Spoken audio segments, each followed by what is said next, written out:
whatsoever things we have discussed so far, this is related to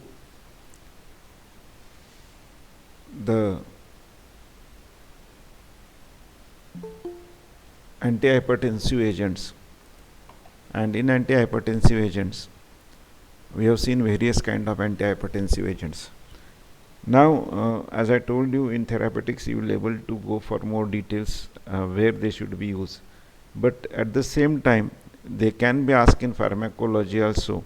Example, if somebody asks you which antihypertensive are preferred in pregnancy or in particularly renal situation or renal problems, so in that cases you should be able to aware about that these hypertensives are used.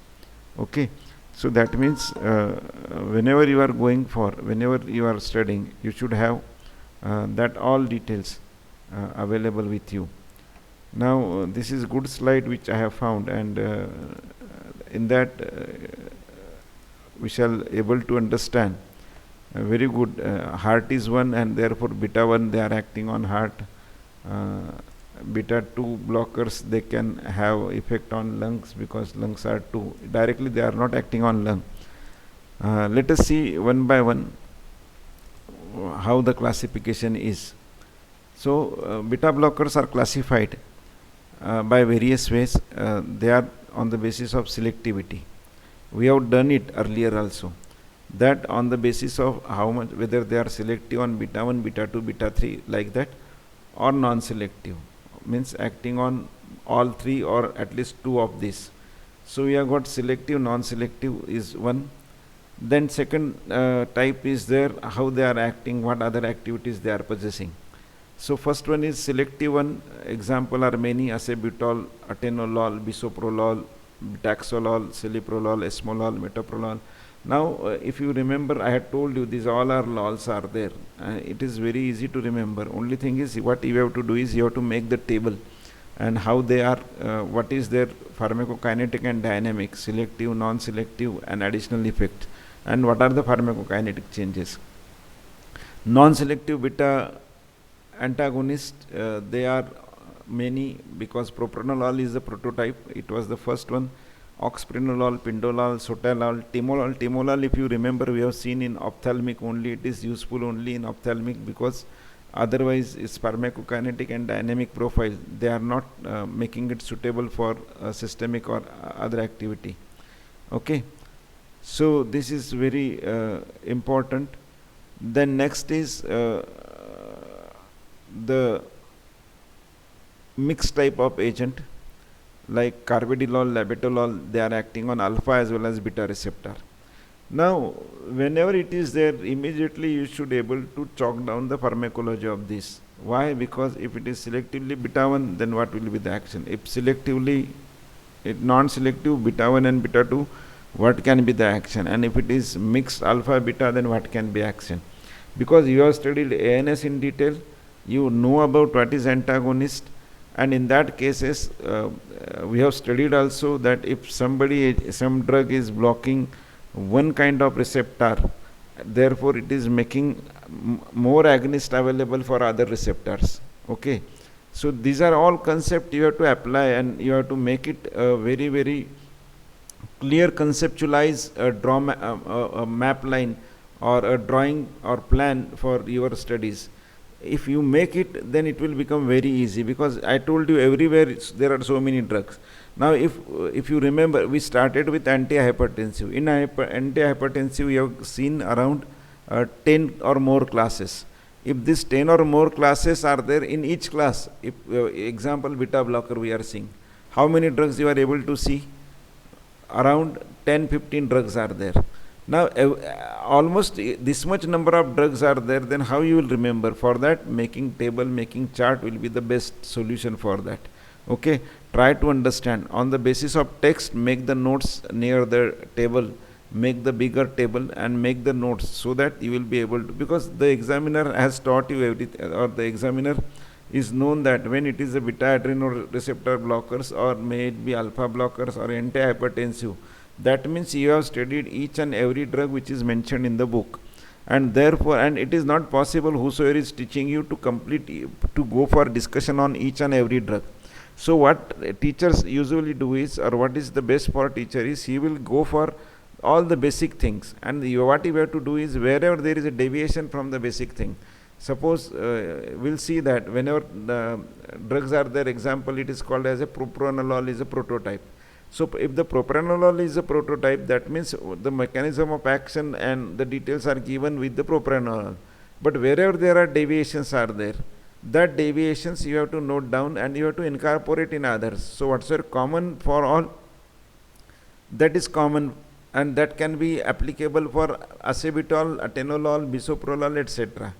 Which is specific for atenolol, bisoprolol, that you have to add in that and remove the things which is from the propranolol. So this is how the prototype is studied in pharmacology, and the others are compared with the prototypes, and you have to make this comparative note. You have to make in the best possible way, where how you can make it easy, how you can make it more rememberable. So if you make able it, then you can write pharmacology of any drug which is given in the pharmacology. Okay, because there are so many drugs that makes a problem of remembering, and in that case, making table, making the notes, that will be the best and easiest solution of it.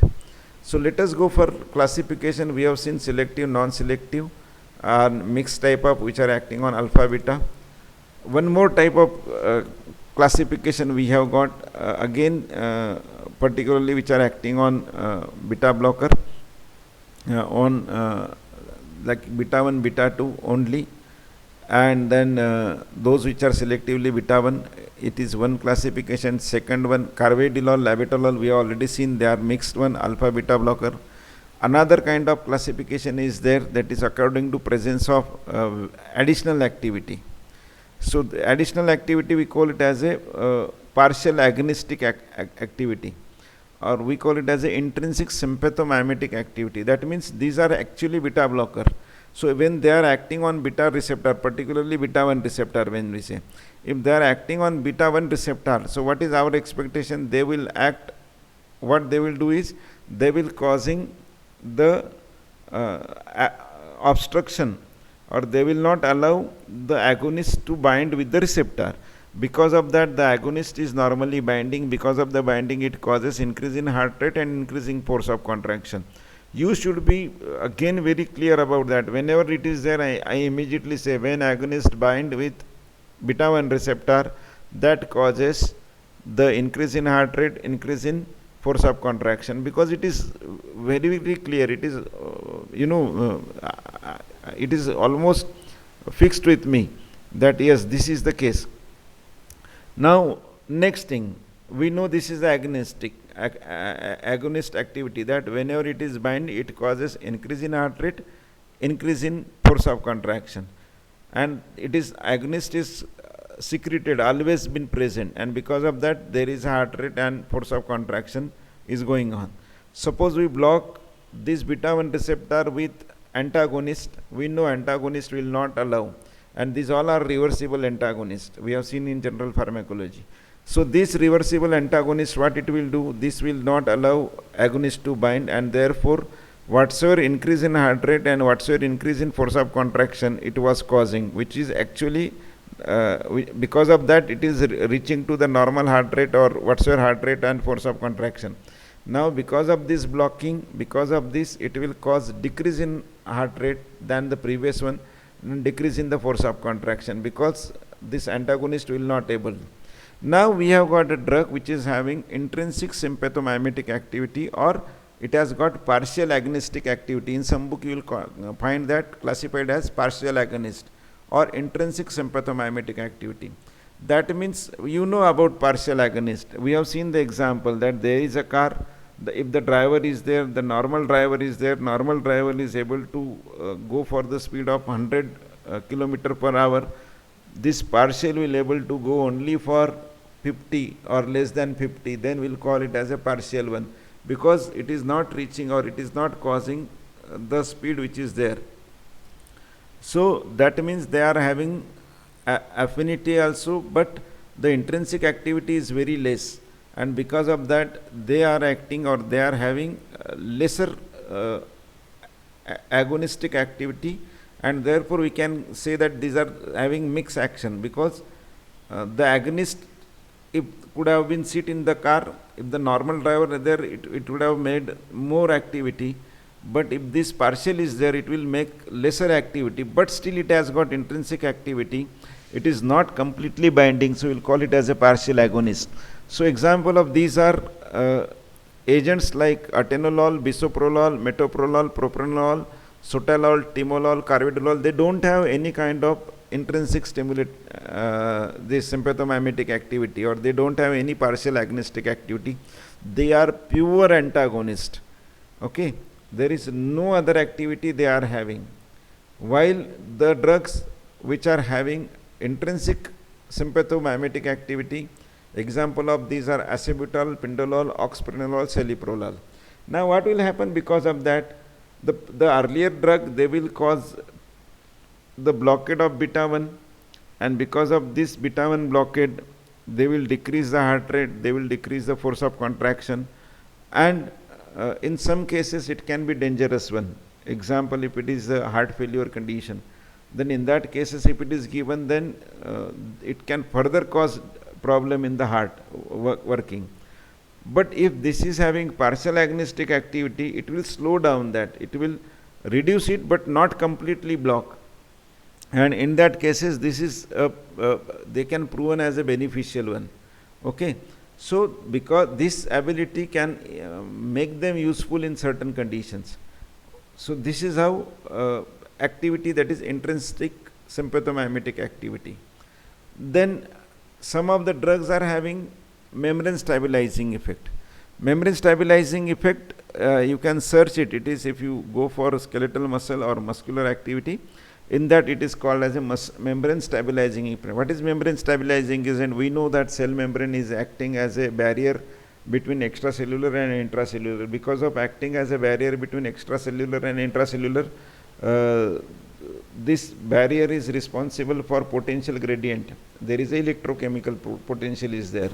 The outside is positive and inside is a negative, and because of this potential, what happens is, this potential causes and whenever this potential changes, this causes what? This causes the passage of current.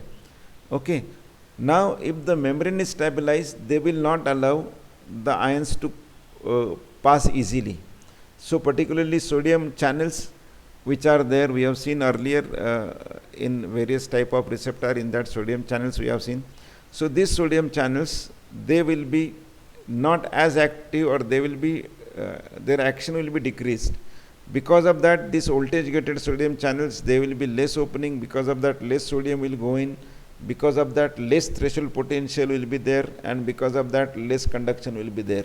So this kind of impact is called as a membrane stabilizing effect, and because of that, the conduction of heart, the conduction of impulse will be less. Now when almost 20 years back, or more than 20 years back, when I was taking classes of B Pharm 4th year, particularly practical when I was taking, during that I was always asking, there are two type of antagonist we have. Now there was an experiment that was called as a frog heart experiment. So during frog heart experiment, what is there, that the frog is heart is taken out, and it is connected to the one lever, and that will cause recording in the things, that is how much number of contraction it is making is one thing. Second thing it will do is, if force of contraction is increased, then the lever will do bigger reflection, and if the force of contraction is less, then it will do smaller deviation. So these deviations all are recorded. So what it gives heart rate, it gives force of contraction. Now my question was, if I give propranolol, what will be the effect, and if I give atenolol? Now whatsoever action was there, it was SA node activity without direct, because all the nerves were removed. It was isolated heart. Isolated means no nerve is there. So only those who understand agonist antagonist concept easily, and those who have gone next to it, they understand the role of propranolol. So atenolol will, the the good students will answer. Those who have gone through the concept very well, they will answer that, sir, atenolol will not cause any action. Why? Sir, it is antagonist. Then why it is not causing? Because there is no agonist is coming. When it is a whole body, it is, heart is removed, heart is outside the body. So since it is not there, no agonist is coming over there. And since no agonist is there, atenolol will not show any effect. Then what about propranolol? Sir, propranolol will show effect. Why propranolol will show effect? Because it has got additional activity which is called as a membrane stabilizing effect. And because of its membrane stabilizing effect, it will cause, what it will cause? It will cause the decrease in the heart rate, because it causes quinidine like action, it causes reduction in the heart rate action.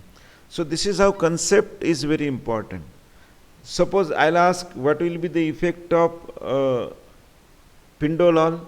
Then pindolol, since there is no agonist, but pindolol itself is acting as a partial agonist, then it can slightly increase the heart of, increase the force of.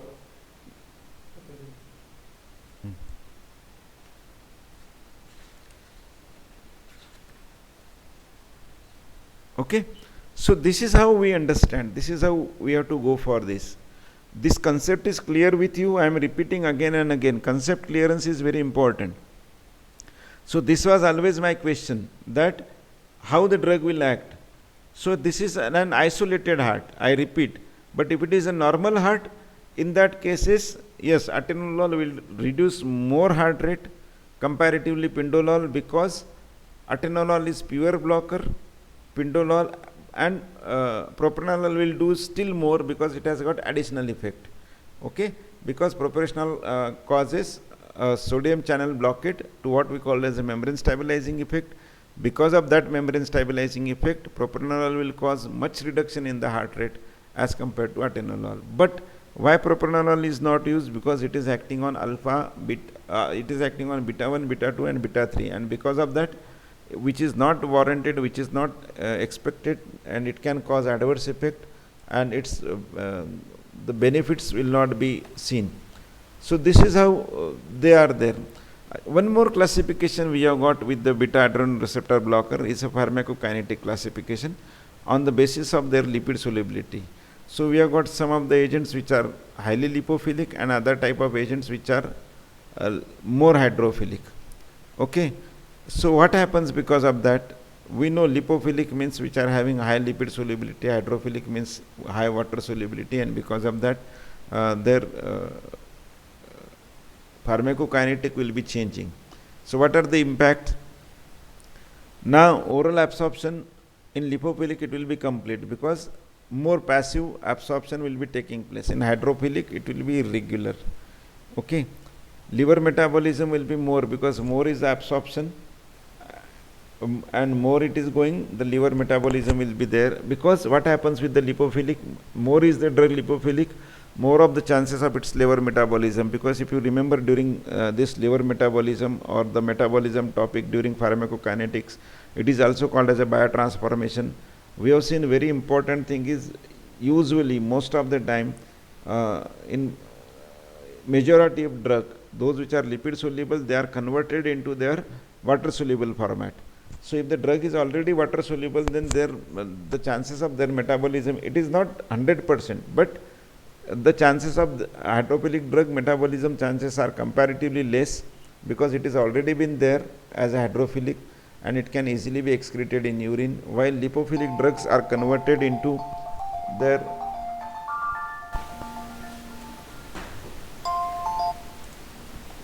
lipophilic drugs are converted into their just a minute.